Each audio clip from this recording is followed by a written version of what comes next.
Hey everyone, in this video I'll show you how to add add-ons to your Kickstarter page step by step. First of all, log in and open the project.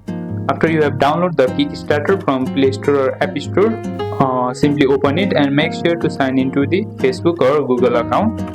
After that, click manage your page. Click on manage your page, or first of all log into Kickstarter and then go to the project that you have already backed. Back project are in your profile option. You will see the back project here. After you have the project back, click on the manage your place option. Here you will see your current reward tier and an option to change or edit your place. Then step 3 is to choose add-ons.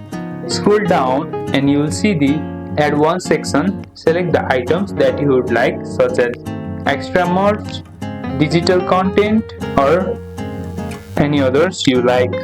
Each add-on will show its price, which gets added to your total place. And then once you have picked your add-ons, click continue and confirm your payment, and Kickstarter will update your place with new tab with new total, and that's it. That's how you add add-ons to your Kickstarter place. If this video helped, hit like and subscribe for more quick tutorials, and I'll see you in the next one.